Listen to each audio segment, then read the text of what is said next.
महाराष्ट्र की सियासत से जुड़ी बड़ी खबर आपको बता दें। महाराष्ट्र विधानसभा के विशेष सत्र का आज दूसरा दिन और ऐसे में महाराष्ट्र विधानसभा में आज बहुमत परीक्षण होगा। आज सीएम शिंदे साबित करेंगे बहुमत। फ्लोर टेस्ट से पहले उद्धव गुट को झटका।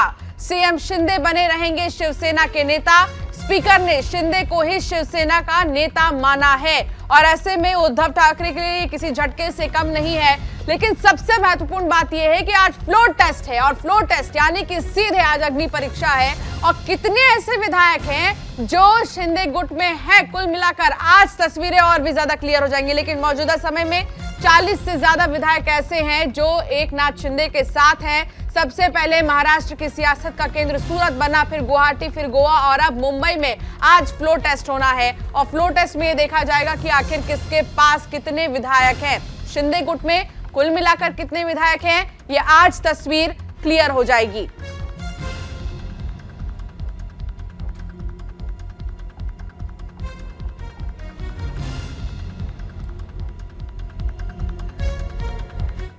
तो वहीं एनसीपी चीफ शरद पवार का बयान आया है, 6 महीने में गिर सकती है शिंदे सरकार। ये बहुत बड़ा बयान शरद पवार का और उन्होंने कहा है कि 6 महीने में ही शिंदे सरकार गिर सकती है। मध्यावधि चुनाव के लिए तैयार रहे शिंदे, ये शरद पवार ने कहा है।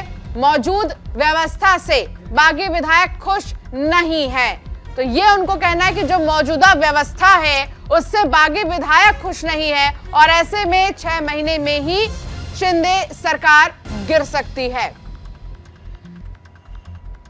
पीयूष शुक्ला हमारे सहयोगी हमारे साथ जुड़ गए हैं न्यूज रूम से। पीयूष, देखिए, महाराष्ट्र की सियासत की अगर बात करें तो जितनी ज्यादा तस्वीरें क्लियर हो रही हैं उतना ही मामला और भी ज्यादा पेचीदा हो रहा है, हम कह सकते हैं। एक तो आज फ्लोर टेस्ट होना है जिसमें बहुमत साबित करेंगे शिंदे सरकार और ऐसे में शरद पवार का बयान, दो अलग अलग चीजें। सबसे पहले आज फ्लोर टेस्ट को लेकर क्या जानकारी? देखिए, आज फ्लोर टेस्ट जो होगा विधानसभा परिसर में और इसमें साफ तौर पर अगर इसके पहले हम देखें तो स्पीकर का जो चुनाव था 164 वोट मिले थे शिवसेना और भाजपा समर्थित कैंडिडेट को, 164 वोट मिले और स्पीकर के चुनाव को इन्होंने जीता है। तो निश्चित तौर पर अब फ्लोर टेस्ट में लगभग स्थितियां साफ हैं। चूंकि पहले से ही बहुमत की स्थिति में भारतीय जनता पार्टी और शिवसेना का एक गठबंधन है तो निश्चित तौर पर यहाँ की जो स्थितियां हैं वो क्लियर हैं। लेकिन अब सवाल यहाँ पर है कि ये विधानसभा के पटल पर कितनी क्लियर होती हैं। हालांकि एनसीपी के एक विधायक ने भी जाकर इनके स्पीकर को वोट दिया है, ये जो सूचनाएं मिलती हैं तो उनसे साफ लगता है कि शिवसेना ही नहीं बल्कि एनसीपी में भी टूट है। बिल्कुल, आप ठीक कह रहे हैं। और ऐसे में देखिए, शरद पवार को महाराष्ट्र की राजनीति का चाणक्य कहा जाता है पीयूष, और उनका ये बयान जो आया है जिसमें उन्होंने कहा है कि मात्र 6 महीने ही शिंदे की सरकार चलेगी। अब ऐसी क्या प्लानिंग कर रहे हैं? क्या शरद पवार इन बागी विधायकों के कांटेक्ट में है? ये सबसे बड़ा सवाल। देखिए, सबसे बड़ा सवाल यहाँ पर यह है कि शरद पवार जो गणित लगाकर बैठे थे, जिस गणित के जरिए वो चल रहे थे, उस गणित को तो शिंदे और देवेंद्र फडणवीस की जोड़ी ने विफल कर दिया। अब सवाल यहाँ पर यह है कि अपने साथियों को कैसे, अपने कुनबे को बचा के चलें, क्योंकि इसके पहले टूट और फूट की जो दास्तां थी 2019 में वो शरद पवार ने भी झेली थी। लेकिन अपनी वाक्य चातुरता, राजनीतिक समझ के वजह से उन्होंने अपनी पार्टी तो बचा ली, लेकिन 2.5 साल तक ये सरकार चला पाए और उसके बाद सरकार ऐसी बिखरी कि आज फ्लोर टेस्ट के जरिए दूसरी सरकार अपना बहुमत साबित करती दिखाई देगी। देखिए, यहाँ पर बीजेपी के भी सामने चुनौती है क्योंकि बीजेपी का ये मिशन है और इस मिशन को सक्सेसफुल बनाना है, सिर्फ 6 महीने के लिए ही नहीं, 6 महीने से ज्यादा समय के लिए।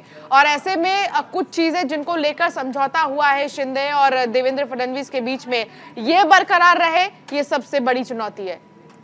बिल्कुल अंशिका, ये बात आपकी एकदम सही है और इसी वजह से सबसे अधिक विधायकों को लेकर बैठने वाली भारतीय जनता पार्टी का प्रमुख चेहरा देवेंद्र फडणवीस डिप्टी सीएम है महाराष्ट्र का और 40 से कुछ ज्यादा विधायकों का समर्थन लेकर खड़े रहने वाले एकनाथ शिंदे इस वक्त महाराष्ट्र के मुख्यमंत्री हैं। तो साफ जाहिर है कि किस तरह से साझा गणित तैयार की गई है महाराष्ट्र के इस रण को जीतने के लिए। चलिए, बहुत शुक्रिया पीयूष इस तमाम जानकारी के लिए। तो आपको बता दें कि महाराष्ट्र की सियासत में लगातार हलचल तेज है और ऐसे में आज फ्लोर टेस्ट होगा। एक और खबर, महत्वपूर्ण खबर, बड़ी खबर आपको बता दें, पंजाब कैबिनेट का विस्तार आज हो सकता है। मान सरकार की कैबिनेट का विस्तार, पंजाब कैबिनेट में 5 नए मंत्री शामिल होंगे। तो पंजाब कैबिनेट में 5 नए मंत्री शामिल होंगे और आज पंजाब कैबिनेट का विस्तार संभव है जिसमें कि कहा जा रहा है कि 5 नए मंत्री शामिल हो सकते हैं। अब देखना होगा कि वो 5 नए चेहरे कौन होते हैं। लेकिन पंजाब कैबिनेट की अगर हम बात करें तो कई सारे ऐसे चेहरे हैं जो इस रेस में हैं, लेकिन मौका किसे मिलेगा ये कुछ समय बाद ही पता चलेगा, क्योंकि आज पंजाब कैबिनेट में 5 नए मंत्री शामिल होंगे। विस्तार होगा आज पंजाब कैबिनेट का। हालांकि कुछ फैसले सरकार ने पिछले कुछ दिनों में लिए हैं और अब उन मंत्रियों को शामिल किया जाएगा जिनका वर्क प्रोफाइल से लेकर नए आइडियाज मिल सके, ताकि अगर कैबिनेट की मीटिंग हो तो उससे प्रदेश का विकास हो सके। सतेंद्र कुमार हमारे सहयोगी हमारे साथ जुड़ गए हैं। सतेंद्र, देखिए 5 नए मंत्री आज शामिल हो सकते हैं मान कैबिनेट में। अब लेकिन सवाल यह है कि वो 5 नए मंत्री होंगे कौन, रेस में कौन कौन नजर आ रहा है? अंशिका, मैं यहाँ पे बताना चाहूंगा कि इसमें सबसे मान सरकार के और केजरीवाल के काफी नजदीक माने जाते हैं। उसके बाद दूसरा नाम आ रहा है वो है डॉक्टर निज्जर का, इंद्रवीर सिंह निज्जर का। आ रहा है पांचवा नाम है फौजी सिंह सराहना का। अगर हम बात अमन अरोड़ा की अगर हम बात करें तो उन्होंने काफी बड़ी लीड से, भगवंत मान से भी ज्यादा लीड थी उनकी, उससे वो चुनाव जीता था और दूसरी बार वो एमएलए बन चुके हैं। तो इसलिए अमन अरोड़ा का लगभग मंत्री बनना तय माना जा रहा है। उसके बाद अगर हम बात डॉक्टर निज्जर की करें तो अमृतसर से वो है और वो काफी अच्छी लीड से वो भी जीते थे। और उसके बाद अगर हम बात करें अनमोल गगन मान की, तो उन्होंने चुनाव के दौरान केजरीवाल एंथम गाया था और केजरीवाल उनको पार्टी में लेके आए थे। तो अनमोल गगन का भी लगभग मंत्री बनना तय माना जा रहा है। इस तरीके से अगर हम बात करें तो अभी सिर्फ 10 मंत्री बनाए गए थे, जिसमें कई महत्वपूर्ण मंत्रालय सीएम के पास खुद में थे, जिसमें स्वास्थ्य मंत्रालय और लोक। लेकिन अगर हम बात करें तो केजरीवाल भगवंत मान सरकार ने अभी अपने एक मंत्री को भ्रष्टाचार के आरोप में बर्खास्त भी कर दिया था। स्वास्थ्य मंत्रालय की वो सीटें खाली था। चलिए ठीक है सतेंद्र, बहुत शुक्रिया इस तमाम जानकारी के लिए।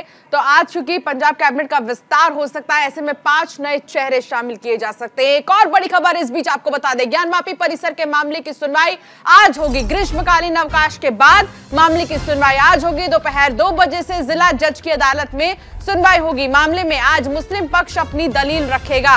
तो आज का दिन बेहद ही महत्वपूर्ण ज्ञानवापी को लेकर, क्योंकि एक लंबे अवकाश के बाद एक बार फिर से इस मामले में सुनवाई होनी है और 2 बजे का वक्त बताया जा रहा है जब इस पूरे मामले में सुनवाई होगी। और देखना होगा कि आखिर सुनवाई में क्या दलीलें मुस्लिम पक्ष रखता है, क्योंकि आज मुस्लिम पक्ष अपनी दलीलें रखेगा और ऐसे में कई सारी चीजों की मांग लंबे समय से उठ रही है। तो दूसरी तरफ हिंदू पक्ष का यह दावा है कि यहाँ पर शिवलिंग पाया गया है। मदन मोहन हमारे सहयोगी हमारे साथ जुड़ गए हैं। मदन मोहन, एक लंबे अवकाश के बाद, ग्रीष्मकालीन अवकाश के बाद एक बार फिर से इस पूरे मामले में सुनवाई होनी है और 2 बजे का वक्त बताया जा रहा है जब इस मामले में सुनवाई होगी। मुस्लिम पक्ष आज अपनी दलील रखेगा। क्या संभावनाएं हैं कि क्या कुछ दलीलें हो सकती हैं मुस्लिम पक्ष की तरफ से?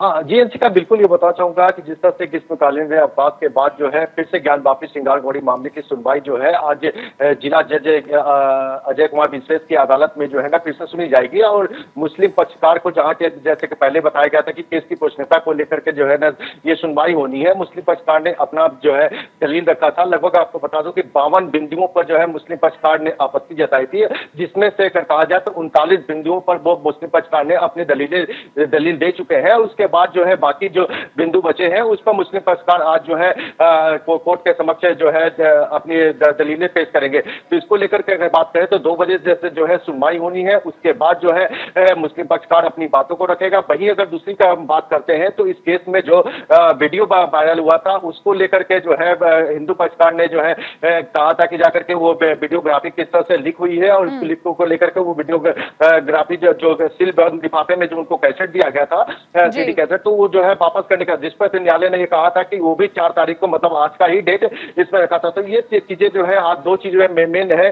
कि इसमें जो है ना सुनवाई होनी है। तीसरा एक चीज है कि जिसमें कहा जाए तो एक पक्षकार ने और भी जो है एक आपत्ति दाखिल की थी, जिसमें उन्होंने कहा था कि इस जो वीडियो वायरल हुआ है उसकी जांच जो है सीबीआई से हो। तो इन मुद्दों पर जो है सुनवाई होनी है। लेकिन अहम मुद्दा जो है ज्ञानवापी श्रृंगारघोड़ी का है, तो पहले जो है इन मुद्दों के बारे में जो याचिका डाली गई थी इस पर सुनवाई होगी, उसके बाद जो है अन्य जो याचिकाएं हैं, जो आवेदन किए गए थे, उस पर सुनवाई होनी है। तो ऐसे में आप कहा जाए तो लगभग जो है ग्रीष्मकालीन अवकाश के बाद जो है आज न्यायालय जो है खुलेगा। उसके बाद जो है 2 बजे के आसपास जो है जो इस पर जो है ना दलीलें सुनी जाएंगी और मुस्लिम पक्षकार जो है इस पर जो है आज फिर से बहस करेगा। जी, हालांकि देखिए इस मामले की अगर हम बात करें तो देखिए मामला सुप्रीम कोर्ट तक भी गया और उसके बाद फिर से एक बार जिला अदालत आ गया, लेकिन इन सब के बीच मदन आज हिंदू पक्ष का क्या रोल रहेगा?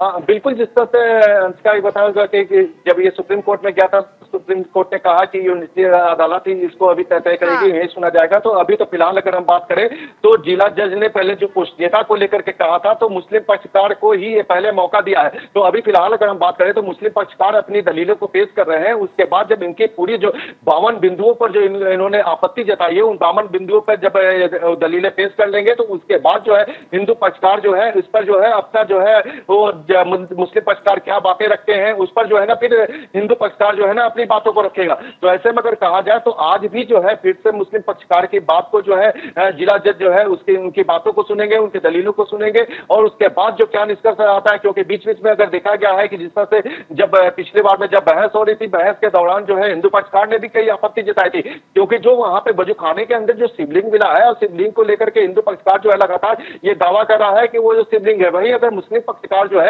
उसको जो है कहा जाए तो फव्वारा बता रहा है। तो इन चीजों को लेकर के अभी जो है उसमें है सबसे पहले अहम बात तो ये कि ये पुष्टियता का सवाल है कि क्या ये केस जो है यहाँ पे ये सुनी जा सकती है, नीचे सुनी जा सकती है। फिलहाल इस पे जो है न्यायालय में बात चल रहा है। बहुत शुक्रिया मदन इस तमाम जानकारी के लिए। तो आपको बता दें कि आज फिर 2 बजे इस पूरे मामले पर सुनवाई होनी और देखना होगा आखिर कोर्ट की तरफ से क्या कहा जाएगा, मुस्लिम पक्ष क्या दलीलें रखेगा।